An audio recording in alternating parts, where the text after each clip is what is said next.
ये कहानी है एक नगर में रहने वाले दो भाइयों की। बड़े भाई का नाम राम टहल और छोटे भाई का नाम शिव टहल था। राम टहल एक विलासी किस्म का आदमी था, परंतु दुनियादारी के मामलों में वो बहुत ही चतुर था। लोगों को ब्याज पर पैसे उधार देता था। उसका धन बढ़ता ही जा रहा था। दूसरी तरफ छोटा भाई शिव टहल साधु भक्त, धर्मपरायण और परोपकारी इंसान था। उसके द्वार पर हमेशा कोई ना कोई अतिथि आया ही रहता। उसका धन घटता ही जा रहा था। बड़े भाई का पूरे मोहल्ले पर दबदबा था। सभी उसके हुक्म का पालन करते थे। ऐसा कोई भी ना था जिसने राम टहल से उधार ना लिया हो। सभी उसके ऋणी थे। ऋणी सब्जी वाला सब्जी दे जाता, ऋणी ग्वाला उन्हें आधे दाम पर दूध दे देता। छोटे भाई का किसी पर रोब ना था। साधु संत आते और इच्छापूर्ण भोजन करके अपनी राह लेते। दो चार आदमियों को रुपए उधार भी दिए तो सूद के लालच से नहीं, बल्कि संकट से छुड़ाने के लिए। शिव टहल ने जिसको भी उधार दिया कभी उसका तकादा ना किया, ताकि उन लोगों को कभी दुख ना पहुंचे। इस तरह से कई साल गुजर गए, यहाँ तक कि शिव टहल की सारी संपत्ति परमार्थ में उड़ गई। उसके रुपए भी डूब गए। उधर राम टहल ने नया मकान बनवा लिया, सोने चांदी की दुकान भी खोल ली, थोड़ी जमीन भी खरीद ली और खेती बाड़ी करने लगा। अब शिव टहल को अपनी चिंता सताने लगी कि उसका जीवन निर्वाह कैसे होगा। धन ना था, कोई रोजगार वो करता नहीं था। वह व्यवहार बुद्धि भी ना थी जो बिना धन के भी अपनी राह निकाल लेती। किसी से ऋण लेने की हिम्मत ना पड़ती थी। किसी दूसरे आदमी की नौकरी भी ना कर सकते थे। कुल मर्यादा भंग जो होती थी। 2-4 महीने तो ज्यों त्यों करके काटे।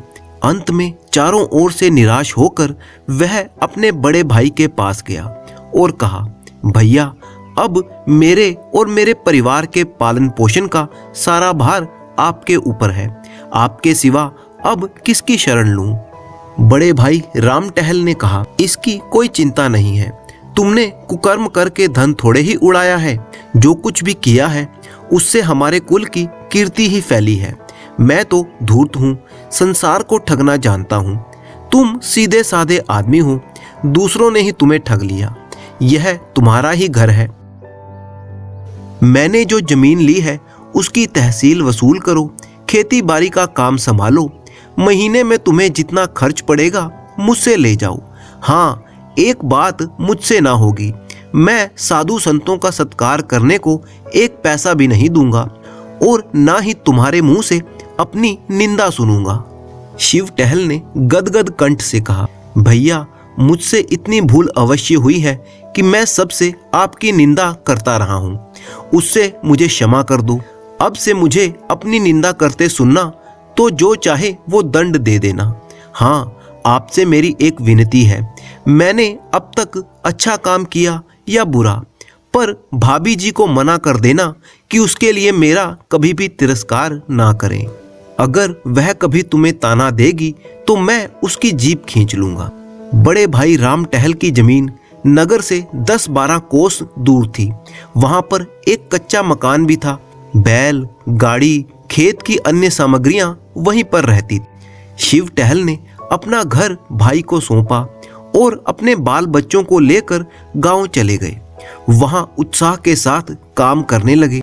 नौकरों के काम की चौकसी करना शुरू कर दी। उनका परिश्रम फल भी लाया। पहले ही साल में उपज 2 गुनी हो गई। खेती का खर्चा आधा रह गया। पर वह अपना स्वभाव कैसे बदलते। पहले की तरह तो नहीं, पर अभी भी 2-4 साधु संत शिव टहल की कीर्ति सुनकर वहां पर आ जाया करते थे और शिव टहल को विवश होकर उनकी सेवा और सत्कार करना ही पड़ता था। हाँ, अपने बड़े भाई से यह बात छिपाते थे कि कहीं वह अप्रसन्न होकर उसकी जीविका का आधार छीन ना ले, जिसका परिणाम यह हुआ कि उन्हें अपने भाई से छिपाकर अनाज, भूसा, खली आदि बेचना पड़ता। इस कमी को पूरा करने के लिए वह मजदूरों से और भी कड़ी मेहनत लेते थे और खुद भी बहुत ही कड़ी मेहनत करते। धूप, ठंड, पानी, बूंदाबांदी की बिल्कुल भी परवाह न करते, मगर उन्होंने कभी इतना परिश्रम नहीं किया था। उनका शरीर शक्तिहीन होने लगा, भोजन भी रूखा सूखा ही मिलता था और उसका भी कोई ठीक समय नहीं था। कभी दोपहर को खाया तो कभी तीसरे पहर, कभी प्यास लगी तो तालाब का पानी पी लिया। दुर्बलता रोग का पूर्व रूप होती है। वह बीमार पड़ने लगे।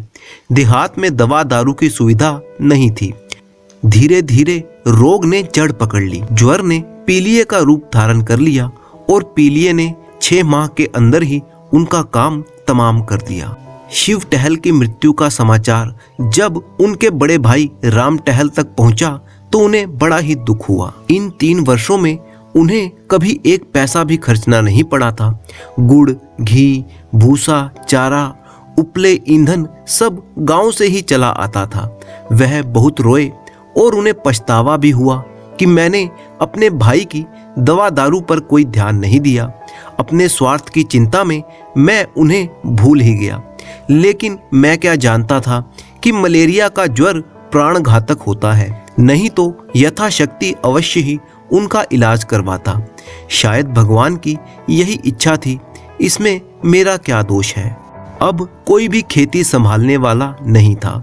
इधर राम टहल को खेती का मजा मिल गया था, उस पर विलासिता ने उनका स्वास्थ्य भी नष्ट कर डाला था। अब वह देहात के स्वच्छ जलवायु में रहना चाहते थे। उन्होंने निश्चय किया कि खुद ही गांव में जाकर खेती बाड़ी करूंगा। लड़का जवान हो गया था, शहर का लेन देन उसको सौंप दिया और राम टहल देहात चले आए। यहाँ पर उनका समय और चित्त विशेषकर गायों की देखभाल में लगता था।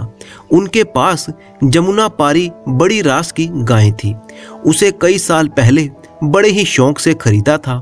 दूध खूब देती थी और सीधी इतनी थी कि बच्चा भी सींग पकड़ ले तो ना बोलती थी। वह इन दिनों गर्भवती थी। राम टहल उसे बहुत ही प्यार करते थे। शाम सवेरे उसकी पीठ सहलाते, अपने हाथों से नाज खिलाते।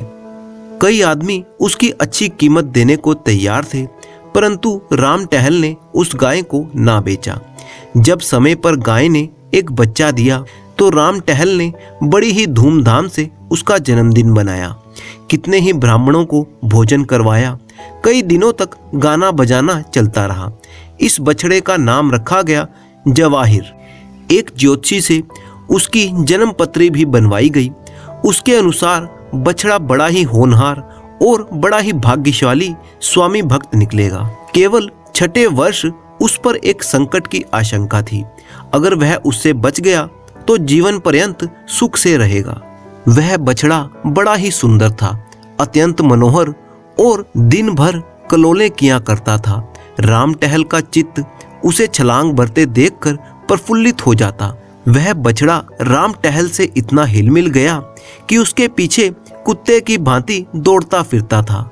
जब राम टहल शाम और सुबह को अपनी खाट पर बैठकर गांव वालों से बातचीत करता तो जवाहिर उनके पास खड़ा होकर उनके हाथ पांव को चाटता था। जब राम टहल बछड़े की पीठ पर हाथ फेरता तो बछड़े की आंखें उल्लास से चमकने लगती। राम टहल को भी उस बछड़े से इतना स्नेह हो गया था कि जब तक वह उनके सामने चौके में ना बैठा हो, भोजन का स्वाद ना मिलता। उसके लिए खास तौर पर एक नौकर रखा गया जो रोज उसे नहलाता, झाड़ता, पोंछता था। जब कभी राम टहल किसी काम से दूसरे गांव चले जाते तो उन्हें घोड़े पर आते देखकर जवाहिर कुलेले मारता हुआ उनके पास पहुंच जाता और उनके पैरों को चाटने लगता। पशु और मनुष्य में यह पिता पुत्र सा प्रेम देखकर लोग चकित रह जाते थे। बछड़े जवाहिर की अवस्था अब 2.5 वर्ष की हो चुकी थी। राम टहल ने उसे अपनी सवारी की बहली के लिए निकालने का निश्चय किया। अब वह बछड़े से बैल हो गया था। उसका ऊंचा डील, गठे हुए अंग, सुदृढ़ मांसपेशियां, गर्दन के ऊपर ऊंचा डील, चौड़ी छाती और मस्तानी चाल थी। ऐसा दर्शनीय बैल सारे इलाके में ना था। बड़ी ही मुश्किल से उसका जोड़ीदार मिला, पर देखने वाले साफ कहते थे कि यह जोड़ी बेमेल की है। पर हैरानी की बात यह थी कि जवाहिर को कोई गाड़ी वाहन हाँकता तो वह आगे पैर ना उठाता, गर्दन हिला हिला कर रह जाता। मगर जब राम टहल गाड़ी को हाँकता तो जवाहिर उन्मत्त होकर गाड़ी को ले उड़ता। 2-2 कोस दूर तक बिना रुके वह एक ही सांस में दौड़ता चला जाता। घोड़े भी उसका मुकाबला ना कर सकते थे। एक संध्या की बात है जब जवाहिर नाद में खली और भूसा खा रहा था और राम टहल उसके पास खड़े होकर उसकी मक्खियां उड़ा रहे थे। एक साधु महात्मा आकर उनके द्वार पर खड़े हो गए। राम टहल ने बड़े ही विनयपूर्ण भाव से उन्हें कहा, महाराज आप खड़े क्यों हैं, आगे आइए। कुछ नहीं बाबा, इसी बैल को देख रहा हूँ, मैंने ऐसा सुंदर बैल नहीं देखा, अपने ही घर का बछड़ा है, साक्षात देव रूप है। ये कहते हुए महात्मा जी जवाहिर के निकट आए और उसके खुर को चूमने लगे। राम टहल ने कहा, आपका शुभ आगमन कहाँ से हुआ है, आज यहीं पर विश्राम कीजिए तो बड़ी दया होगी। नहीं बाबा, क्षमा करो, मुझे आवश्यक कार्य से रेलगाड़ी का सफर करना है, रातों रात चला जाऊंगा, ठहरने से मुझे विलंब होगा। तो फिर और कभी दर्शन होंगे? हाँ, तीर्थ यात्रा से 3 वर्ष में लौटकर इधर से फिर से जाना होगा, तब आपकी इच्छा जरूर पूरी करूंगा और यहाँ पर ठहरूंगा। आप बड़े ही भाग्यशाली पुरुष हैं कि आपको ऐसे देव रूप नंदी की सेवा का अवसर मिल रहा है। इन्हें पशु ना समझिए, यह कोई महान आत्मा है, इन्हें कष्ट ना दीजिएगा, इन्हें कभी फूल से भी ना मारिएगा। यह कहकर साधु ने जवाहिर के चरणों पर शीश नवाया और चले गए। उस दिन से जवाहिर की और भी ज्यादा खातिर होने लगी। वह पशु से देवता हो गया। राम टहल उसे पहले रसोई के सब पदार्थ खिलाते, उसके बाद ही भोजन करते, प्रातःकाल उठकर उसके दर्शन करते, यहाँ तक कि वह उसे अपनी बहली में भी ना जोतना चाहते थे। लेकिन जब उनको कहीं जाना होता और बहली बाहर निकाली जाती तो जवाहिर उसमें जुतने के लिए इतना अधीर और उत्कंठित हो जाता कि सिर हिला हिलाकर अपनी उत्सुकता प्रकट करता था। फिर विवश होकर राम टहल को उसे जोतना पड़ता। 2-1 बार वह दूसरी जोड़ी जोत कर चले तो जवाहिर को इतना दुख हुआ कि उसने दिन भर नांद में मुंह नहीं डाला। इसीलिए वह बिना किसी विशेष कार्य के कहीं जाते न थे। उनकी श्रद्धा देखकर गांव के अन्य लोग भी जवाहिर को अन्न ग्रास देना शुरू कर देते हैं। सुबह उसके दर्शन करने तो प्राय सभी लोग आया करते थे। राम टहल को ज्योतिषी की बात याद थी। भय हुआ कि कहीं उसकी भविष्यवाणी सत्य ना हो जाए। पशु चिकित्सक को बुलाया गया। पशु चिकित्सक से मिली कई औषधियां अपने पास रखी गई। जवाहिर को टीका लगवा दिया गया। कहीं नौकर उसे खराब चारा या गंदा पानी ना पिला दें, इस आशंका से वह उसे अपने हाथों से ही खिलाते और बांधते। पशुशाला का फर्श पक्का कर दिया गया कि कोई कीड़ा मकोड़ा ना छिप सके। एक दिन की बात है, संध्या हो गई थी। राम टहल नांद के पास खड़े जवाहिर को खिला रहे थे कि इतने में अचानक वही साधु महात्मा आ निकले जिन्होंने आज से 3 वर्ष पहले दर्शन दिए थे। राम टहल उन्हें देखते ही पहचान गया। जाकर दंडवत की, कुशल समाचार पूछा और उनके भोजन का प्रबंध करने लगे। इतने में अचानक जवाहिर ने इतने जोर से डकार ली और धम्म से भूमि पर गिर पड़ा। राम टहल दौड़ते हुए उसके पास आए। जवाहिर की आंखें पथरा गई थी। उसने एक स्नेहपूर्ण दृष्टि राम टहल पर डाली और चित्त हो गया। राम टहल घबराए हुए घर से दवाएं लेने के लिए दौड़ पड़े। कुछ समझ में ना आया कि खड़े खड़े इसे क्या हो गया है। जब वह घर में से दवाइयां लेकर निकले तब तक जवाहिर का अंत हो चुका था। राम टहल शायद अपने छोटे भाई की मृत्यु पर भी इतने दुखी ना हुए थे जितना कि जवाहिर की मृत्यु पर थे। वह बार बार लोगों के रोकने पर भी दौड़ दौड़ कर जवाहिर के शव के पास जाते और उससे लिपट लिपट कर रोते। पूरी रात उन्होंने रो रो कर ही काटी। प्रातःकाल उसकी लाश उठाई गई। उसका यथाविधि दाह संस्कार किया गया। राम टहल ने स्वयं उसे अग्नि दी।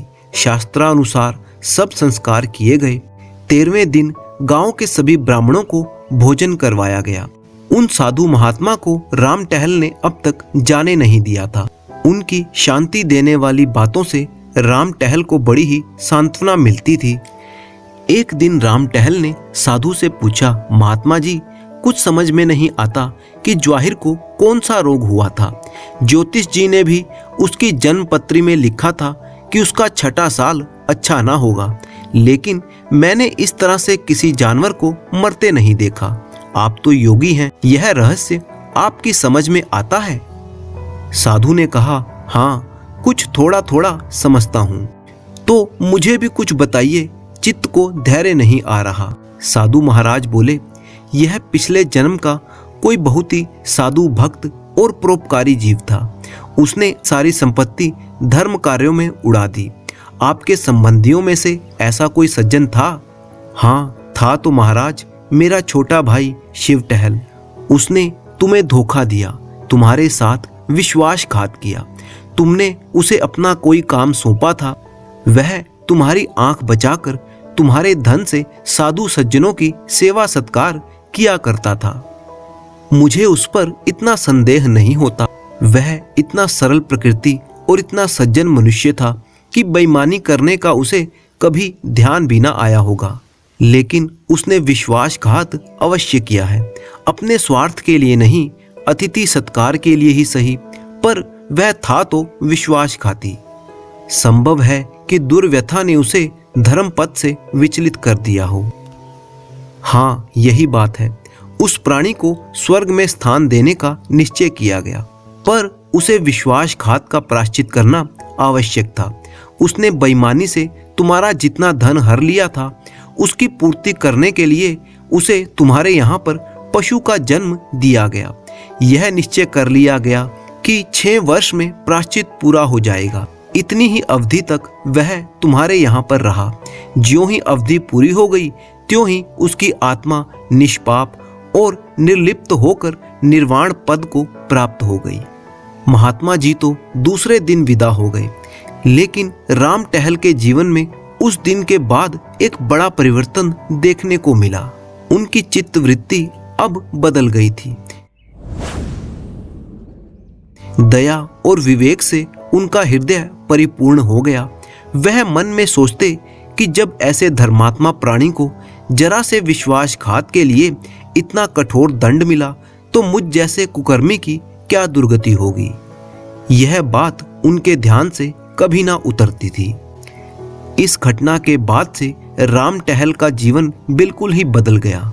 ये एक नए राम टहल थे, जो दूसरों की सहायता करते, अतिथियों का सत्कार करते और दीन दुखियों की सहायता करते।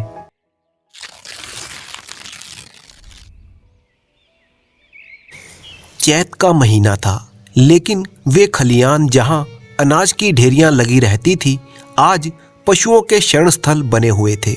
जहां घरों से फाग और बसंत के आलाप सुनाई देते थे, आज वहां भाग्य का रोना था। सारा चौमासा बीत गया, परंतु पानी की एक बूंद न गिरी। जेठ के महीने में एक मूसलाधार बरसात जरूर हुई थी, तब किसान फूले ना समाये। उन्होंने खरीफ की फसलें बो दी, लेकिन इंद्रदेव ने अपना सब कुछ शायद एक ही बार में लुटा दिया। पौधे उगे, बड़े हुए और फिर सूख गए। गोचर भूमि में घास ना जमी। बादल आते घटाएं उमड़ती। ऐसा मालूम होता कि जल थल एक हो जाएगा, परंतु वे आशा नहीं, दुख की घटाएं थीं। किसानों ने बहुतेरे जप तप किए, परंतु इंद्रदेव किसी पर ना पसीजे। ना खेतों में पौधे थे, ना ही गोचरों में घास, ना तालाबों में पानी। सभी को बड़ी ही मुसीबत का सामना करना पड़ा। जिधर देखिए धूल उड़ रही थी। दरिद्रता और क्षुधा के कारण लोग दुखी थे। लोगों ने पहले तो अपने गहने और बर्तन गिरवी रखे और अंत में बेच डाले। फिर जानवरों की बारी आई और अब आजीविका का कोई और सहारा ना रहा। तब जन्मभूमि पर जान देने वाला किसान बाल बच्चों को लेकर मजदूरी करने के लिए निकल पड़ा। अकाल पीड़ितों की सहायता के लिए कहीं कहीं सरकार ने सहायता शिविर लगाए हुए थे। बहुतेरे लोग वहीं पर जम गए। जहां जिसको सुविधा मिली वो उधर ही निकल जाता। संध्या का समय था। जादव राय थका मांदा घर आकर बैठ गया और अपनी औरत से उदास होकर बोला, दरख्वास्त नामंजूर हो गई। यह कहते कहते वह जमीन पर लेट गया। उसका मुख पीला पड़ रहा था और आंतें सिकुड़ी जा रही थीं। आज 2 दिन से उसने दाने की सूरत नहीं देखी। घर में जो कुछ भी सामान, गहने, कपड़े, बर्तन, भांडे सब पेट में समा गए। अब तो गांव का साहूकार भी कर्ज देने से मना करता था। केवल ताकाबी का सहारा था। ताकाबी एक तरह का छोटा सा सरकारी ऋण था, लेकिन उसके लिए दी गई दरख्वास्त भी आज नामंजूर हो गई। आशा का झिलमिलाता हुआ दीपक बुझ गया। देवकी ने अपने पति की ओर देखा। उसकी आंखों में आंसू उमड़ आए। वह सोचने लगी, पति दिन भर का थका मांदा घर आया है, उसे क्या खिलाए। लज्जा के मारे वह हाथ पैर धोने के लिए पानी भी ना लाई। उसने सोचा, जब हाथ पैर धोकर आशा भरी दृष्टि से मेरा पति मेरी तरफ देखेगा, तब मैं उसे खाने में क्या दूंगी।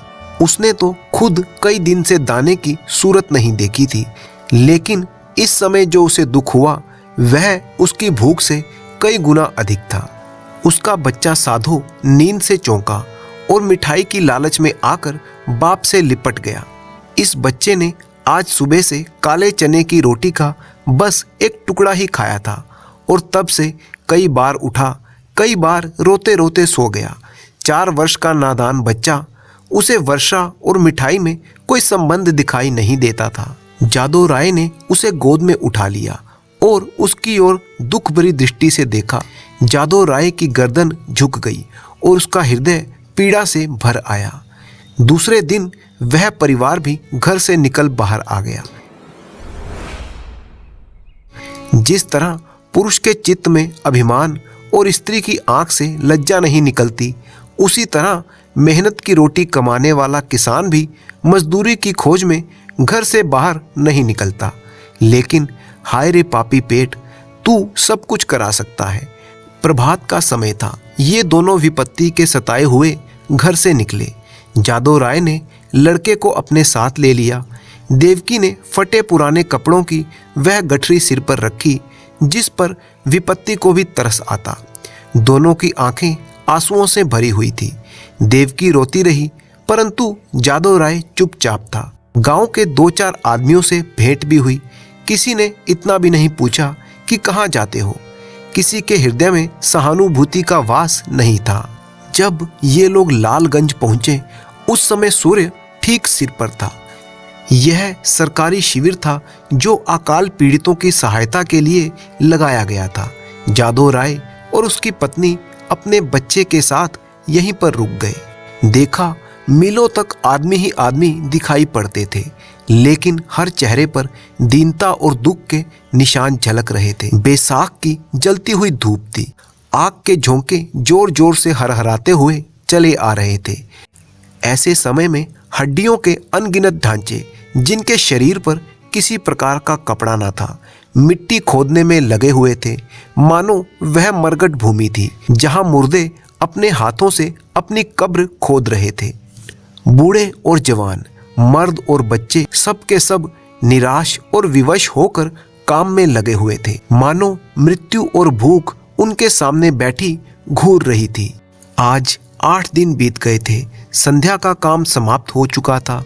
डेरे से कुछ दूर आम का एक बाग था। वहीं पेड़ के नीचे जादव राय और देवकी बैठे हुए थे। दोनों की हालत ऐसी थी कि उनकी सूरत पहचानी ना जाती।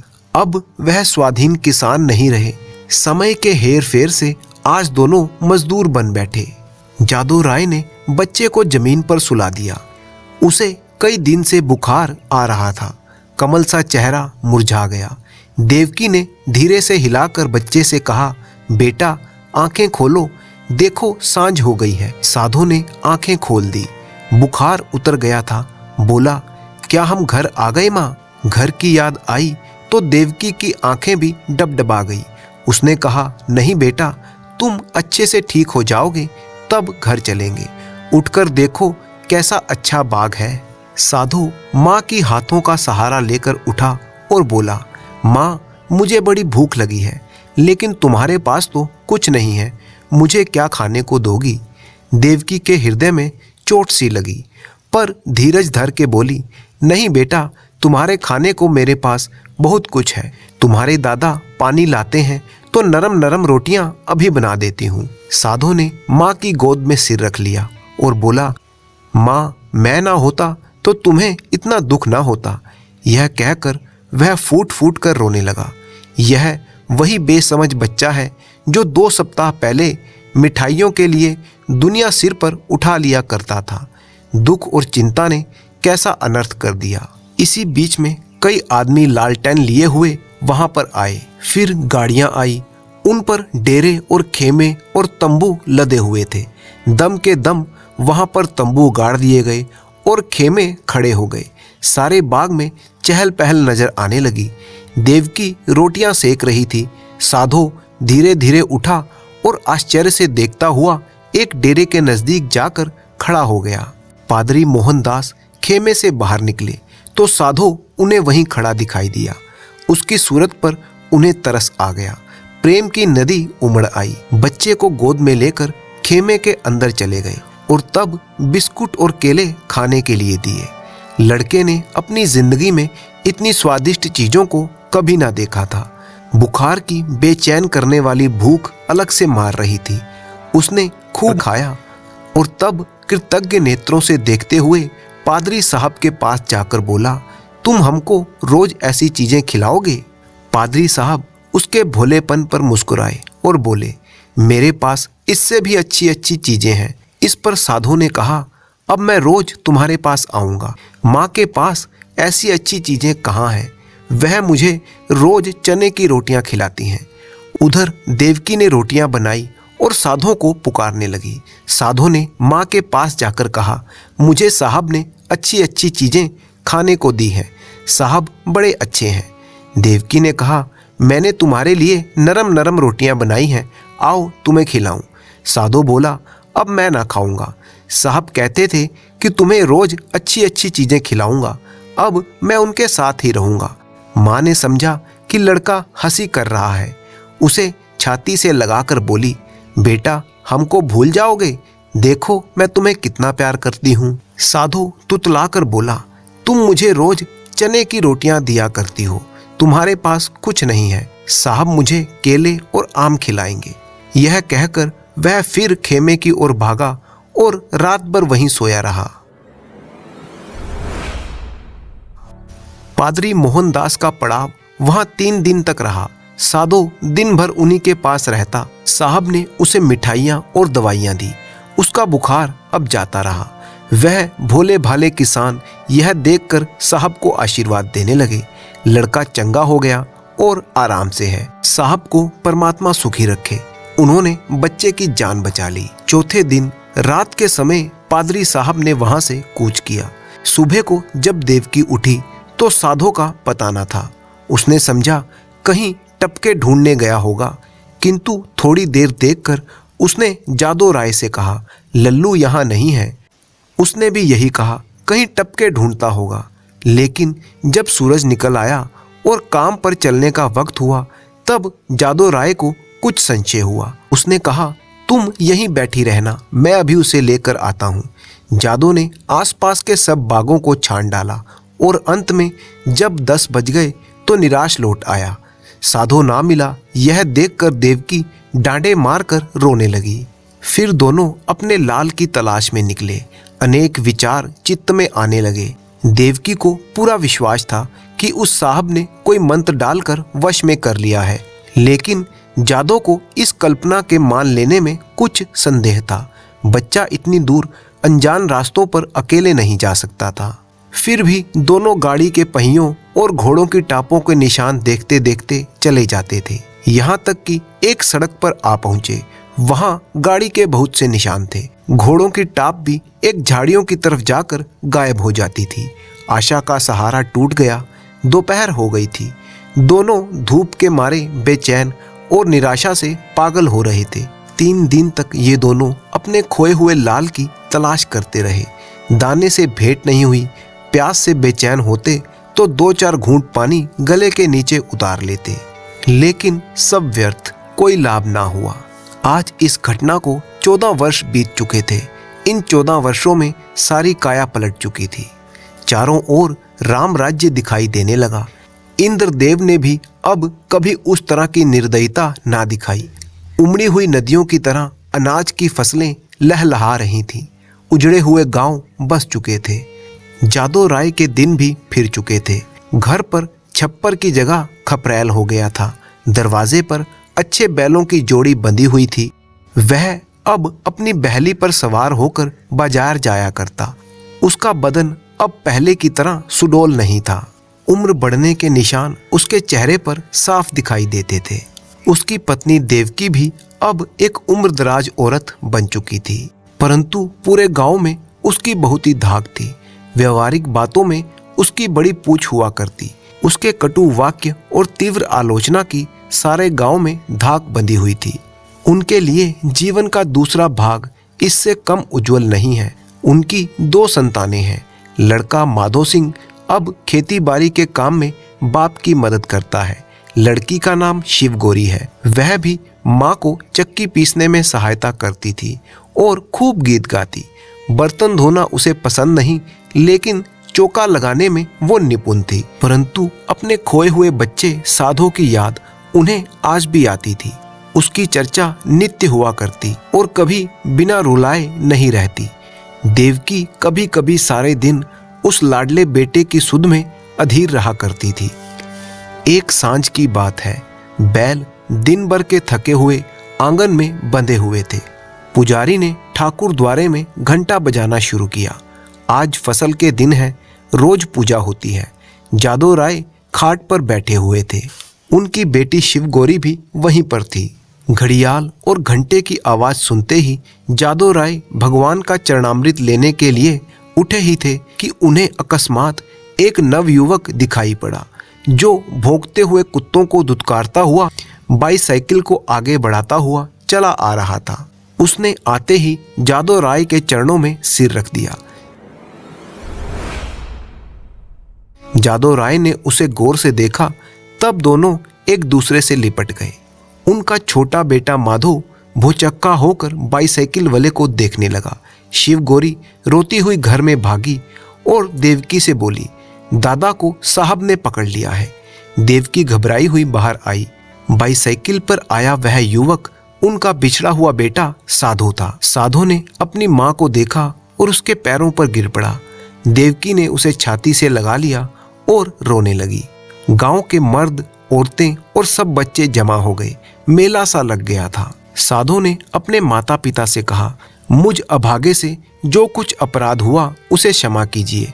मैंने अपनी नादानी से स्वयं बहुत ही कष्ट उठाए और आप लोगों को भी दुख दिया, लेकिन अब मुझे अपनी गोद में लीजिए।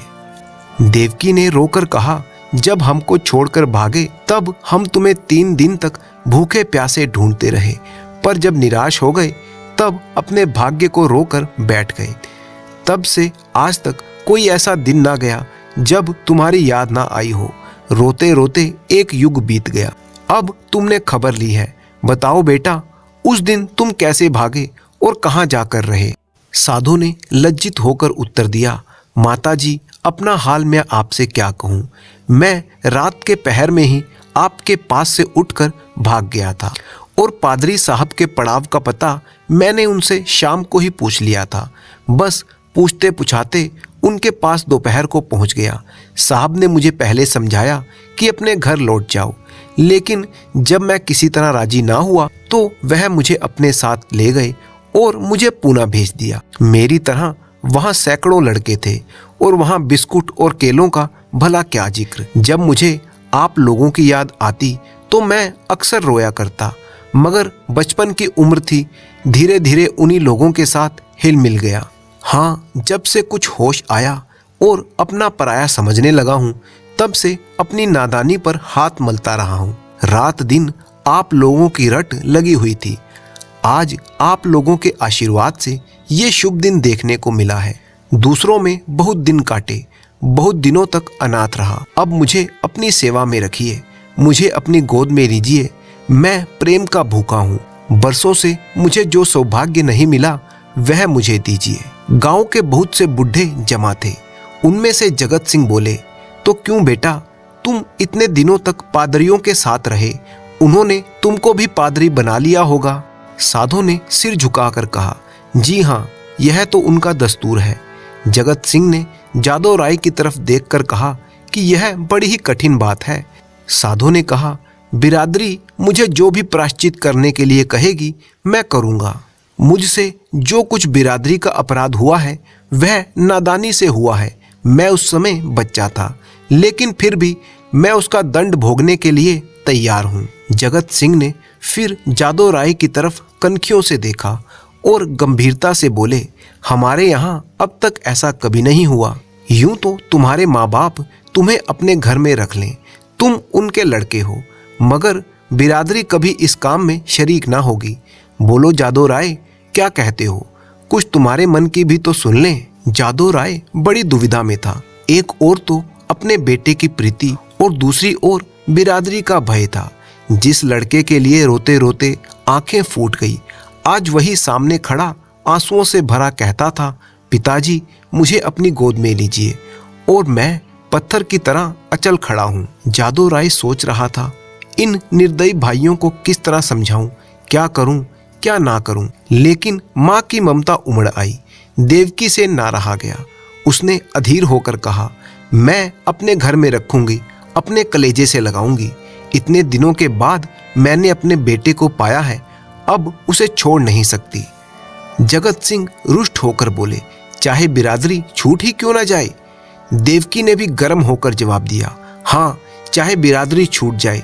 लड़के वालों ही के लिए आदमी बिरादरी की आड़ पकड़ता है। जब लड़का ना रहे तो भला बिरादरी किस काम आएगी। इस तरह से गांव के कई मर्द आंखें लाल कर बोलने लगे, ठकुराइन, बिरादरी की तो खूब मर्यादा करती हो। लड़का चाहे किसी रास्ते पर भी जाए, लेकिन बिरादरी चूं तक ना करे। ऐसी बिरादरी कहाँ होगी।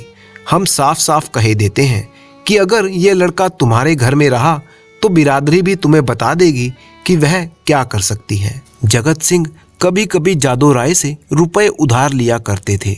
वह मधुर स्वर से बोले, भाभी, बिरादरी ये थोड़ी ना कहती है कि तुम लड़के को घर से निकाल दो। लड़का इतने दिनों के बाद घर आया है तो हमारे सिर आंखों पर, बस जरा खाने पीने और छूत छात का बचाव बना रहना चाहिए। बोलो जादव भाई, अब बिरादरी को कहां तक दबाना चाहते हो। जादव राय ने अपने पुत्र की तरफ करुण नेत्रों से देखा और कहा, बेटा, जहां तुमने हमारे साथ इतना सलूक किया है वहां जगत भाई की ये बात भी मान लो। साधु ने कुछ तीखे शब्दों में कहा, क्या मान लूं? यह कि अपनों में ही गैर बनकर रहूं, अपमान सहूं, मिट्टी का घड़ा भी मेरे छूने से अशुद्ध हो जाए ना, यह मेरे किए ना होगा। इतना निर्लज्ज मैं नहीं हूँ। जादव राय को पुत्र की यह कठोरता अप्रिय मालूम हुई। वे चाहते थे कि इस वक्त बिरादरी के लोग जमा हैं, उनके सामने किसी तरह से समझौता हो जाए। फिर कौन देखता है कि हम उसके साथ किस तरह से रहते हैं। चिढ़कर बोले, इतनी सी बात तो तुम्हें माननी ही पड़ेगी। साधु राय इस रहस्य को समझ ना सका। बाप की इस बात में उसे निष्ठुरता की झलक दिखाई पड़ी। वो बोला, मैं आपका लड़का हूँ, आपके लड़के की तरह ही रहूंगा। आपके भक्ति और प्रेम की प्रेरणा मुझे यहाँ तक लाई है। मैं अपने घर में ही रहने आया हूँ। अगर यह नहीं तो इसके सिवा मेरे पास कोई और उपाय नहीं है कि जितनी जल्दी हो सके मैं यहाँ से भाग जाऊँ। जिनका खून सफेद है उनके बीच रहना व्यर्थ है। देवकी ने रोकर कहा, लल्लू, मैं तुम्हें अब जाने ना दूंगी। साधु की आंखें भर आई। वह मुस्कुरा कर बोला, मैं तो तुम्हारी ही थाली में खाऊंगा।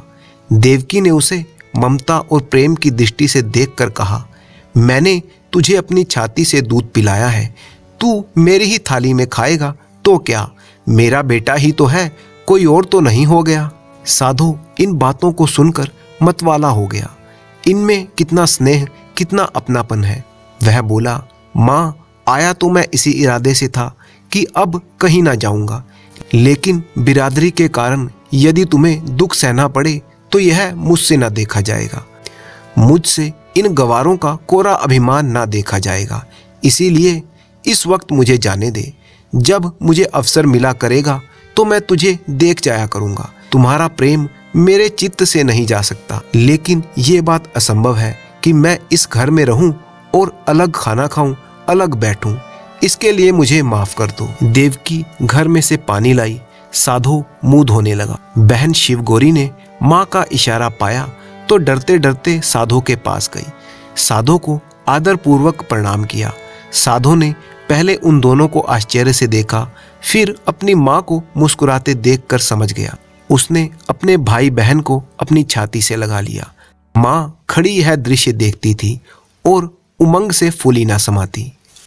जलपान करके साधो ने बाईसाइकिल संभाली और माँ बाप के सामने सिर झुकाकर चला खड़ा हुआ और बोला, वहीं जा रहा हूँ जहाँ से तंग होकर आया था, उसी क्षेत्र में जहाँ पर अपना कोई नहीं था। देवकी फूट फूट कर रो रही थी और जादू राय आंखों में आंसू भरे हुए हृदय में एक ऐंठन सी अनुभव करते हुए सोचता था, हाय मेरे लाल, तू मुझसे अलग हुआ जाता है। ऐसा योग्य और होनहार लड़का हाथ से निकला जाता है, और केवल इसीलिए कि अब हमारा खून सफ़ेद हो गया है। साधो उस गांव से वापस लौट गया।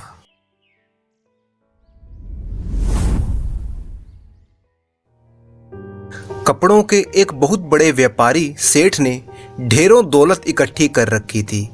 उसका व्यापार आसपास के देशों में फैल चुका था। वह कभी कभी उन देशों की यात्रा भी किया करता। उसका एक बेटा था खुर्रम, जो अब जवान हो चुका था, परंतु वो थोड़ा सा नासमझ था, अपनी ही मस्ती में रहने वाला, दीन दुनिया से बेखबर। सेठ को अक्सर उसकी चिंता लगी रहती थी, परंतु करें भी तो क्या करें। सेठ चाहता था कि खुर्रम भी उसके व्यापार में उसका साथ दे, परंतु सेठ को खुर्रम पर यकीन नहीं था। सेठ की पत्नी कई बार कहती कि आप अपने बेटे पर भरोसा तो कीजिए, वो जरूर ही कामयाब होकर दिखाएगा, परंतु सेठ डरता था कि कहीं खुर्रम फायदे की जगह पर नुकसान ना कर दे। एक बार सेठ को दूसरे देश से कपड़ों की भारी मांग आई।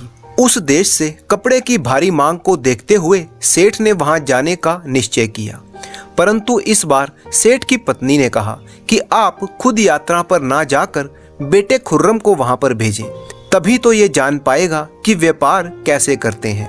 सेठ का मन तो नहीं था, परंतु पत्नी के दबाव में आकर वो खुर्रम को दूसरे देश की यात्रा पर भेजने के लिए तैयार हो गया। उसने खुर्रम को बुलाकर कहा, तुम्हें दूसरे देश की यात्रा पर जाना है, वहां हमारे कपड़े की बहुत मांग है, तुम तैयारी कर लो। खुर्रम ने आज तक किसी दूसरे देश की यात्रा नहीं की थी। वो ये जानकर बहुत खुश हुआ कि उसके पिता ने उसे व्यापार करने के योग्य समझा।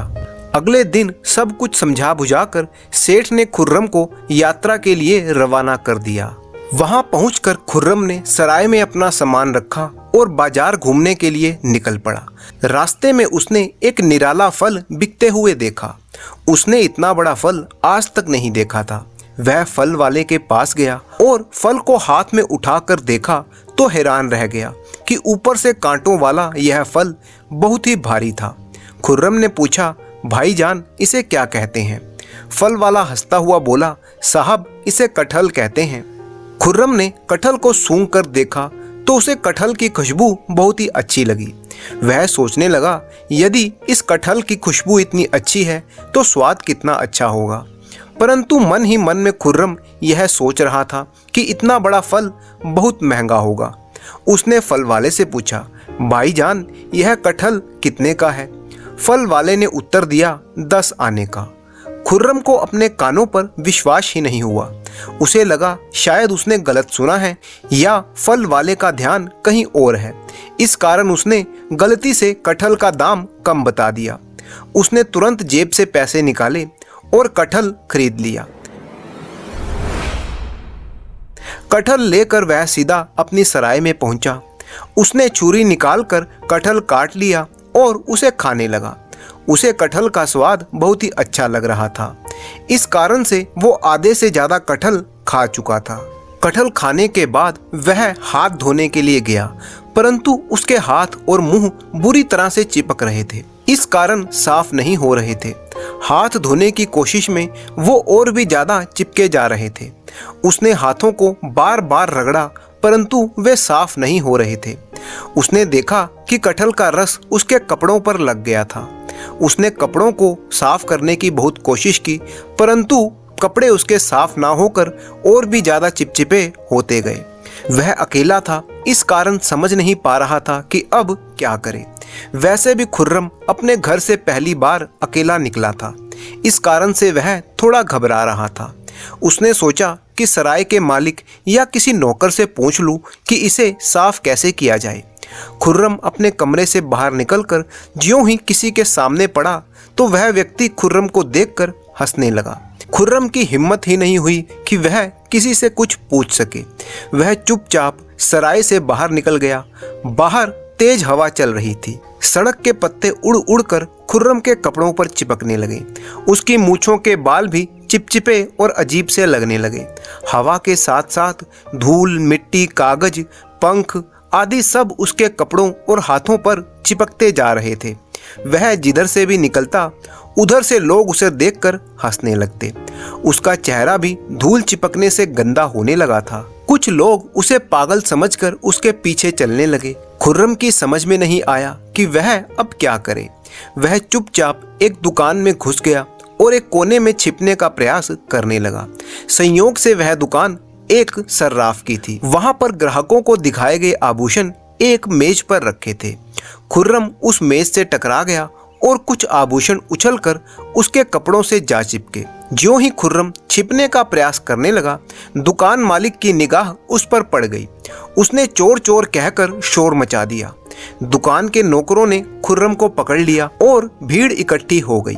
दुकानदार ने सैनिकों को खबर भेजकर कोतवाली से कोतवाल को बुला लिया। खुर्रम ने लाख समझाया कि उसने चोरी नहीं की, परंतु उसके कपड़ों पर चिपके हुए आभूषण जिसके कारण किसी को उस पर विश्वास नहीं हुआ। उसे कोतवाली ले जाया गया। कोतवाल ने खुर्रम से चोरी का कारण जानना चाहा तो उसने विस्तार से कटहल खाने की पूरी बात उन्हें बता दी।